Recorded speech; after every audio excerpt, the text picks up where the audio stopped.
said to the coach, if you want to win that match on Saturday, why not put me up against their #1 man? If you will, I said, I'll even skip the shindig on Friday night and catch up on my sleep. Okay, big shot. What did the coach say? Well, Howard, he said, if you even want to see that match on Saturday, you'd better start catching up on your analytic geometry. Oh? What are you writing there? Another weighty editorial for the Campus Gazette? Not this time. I'm writing to my kid brother. He's in high school, you know. Yeah, I know. He's a great kid. He gave me some trouble while we were growing up, but, well, he's all right. Yeah, he told me about all the things he did in high school. He's looking ahead now, wondering about college. That's fair enough. What have you written? Well, here it is. Dear Bud, so you want to know what I think about college for you? Well, it's hard to say. And that's it so far. Well, that's a big help. Well, it is hard, Howie. Should he go to college even? What does he want to do in life? Can he go? And how about his grades? How about his bank account? And if so, what college should he go to? Can't he talk those things over with his guidance counselor at school? That's who helped me decide about going on to college. Well, he's talked to his counselor. Now he wants sort of an on-the-spot report from me. But college means so much. There's so many things. Where to begin? Well, start with something easy, like, what colleges look like. I've been traveling with the team, and I've seen quite a few. Now, some colleges are small, like ours. There's only 1 or 2 main buildings. Others are big, with building after building. You can go to school mid-southern Palms or perched up on a hill overlooking the ocean. Some campuses are so big, they have to give you a map so you can find your way around. Whatever kind of layout you're looking for in a college, you can find it if you scout around. Come to think of it, Ray, the size of a college and its location, well, they have a lot to do with the kind of life you lead while you're there. Of course they do, Howie, but college is more than the campus and the buildings. It's inside the buildings. Take chemistry, for instance.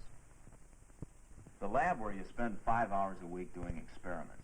Now, that's part of college. So are the people around you there. So is the professor, helping you with a suggestion, then leaving you to find out for yourself.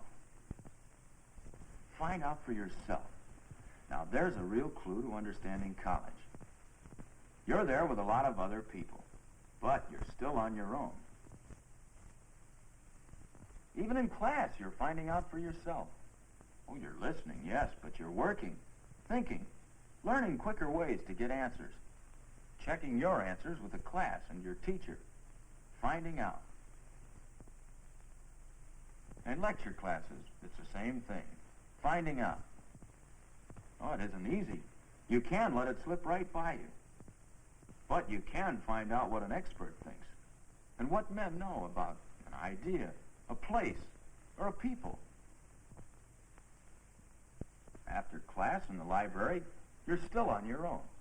It's your own time, and you spend it in the library because this is college, and you're here to find out. It goes on right in your own room, this business of finding out. You know, Howie, the more I think about it, college is a challenge to find out for yourself, with the help of teachers and books. It's a challenge to me, all right. For me, the trick is keeping up with my studies and having time for sports, too. Half the time, I don't think I'll make the grade. Yeah, but you really work at it. Why? I don't know.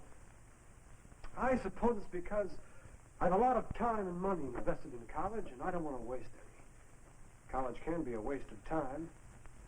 You get out of it just what you put into it. That goes for studies and, well, take something I know more about. Basketball.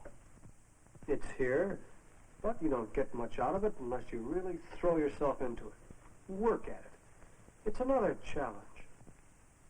Then there's more to be had if you go after it. Sports that build you up physically. Sports that are less strenuous. some break the routine by taking part in an intellectual sport.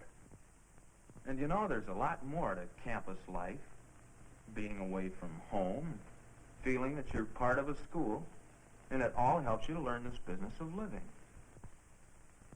Some find it in being with the gang or joining a sorority or fraternity. Some find it mixing with others at square dances or other social affairs. Some go in for music and dramatics, for fun or for serious interest. Many enrich their lives through religious experience while at college.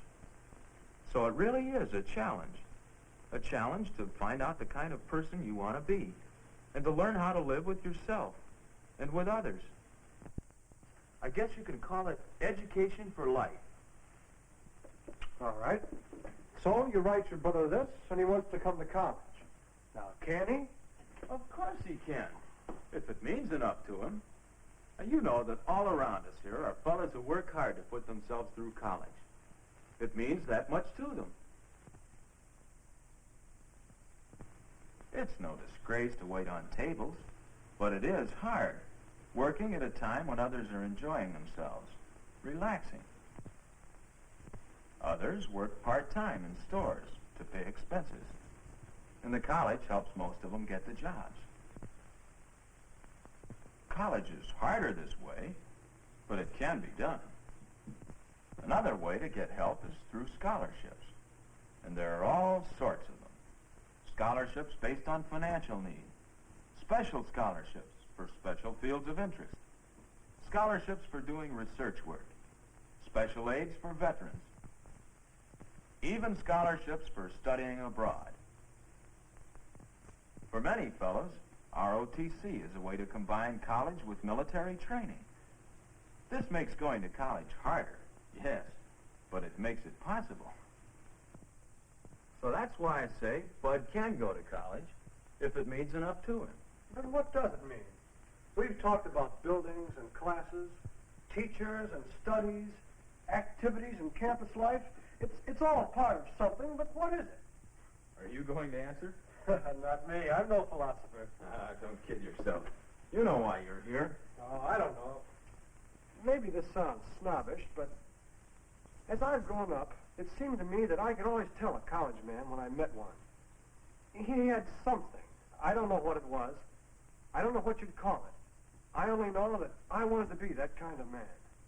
I don't know what you call it either, but it's there. And you know, out of our colleges will come the future leaders of the nation and the world. Did you ever stop to think about it? The work of thousands of men and women has made our country great. College-trained men, famous for their contributions in politics and government, science and industry, religion, education, and human relations. And the leaders of tomorrow will be trained in college. You know, people realize this. This building was given by one man because he believed in what college means to the future. Other places, all the buildings were paid for by taxpayers of a state. Many of them didn't go to college, but they helped build the college because through it, they were building the leaders of the future. The future. That's really what college is. It's your preparation to meet the bigger challenge that is the future. Isn't that right, Howie? I'll buy that. But right now, I'd better crack that geometry, or there won't be any future for this boy. Well, I'll be ready to shut up and start writing in a minute. And tell that brother of yours that college is work. It's work at this desk, and it's work sweeping those miles of corridor every night. But it's a lot of fun, and I wouldn't miss it for anything. Okay, I'll tell him that. And I'll also tell him that college is ending, and the most rewarding experience I've ever known. As for you, Bud, what about college for you? Well, it's hard to say. It's your decision, Bud. It's your challenge.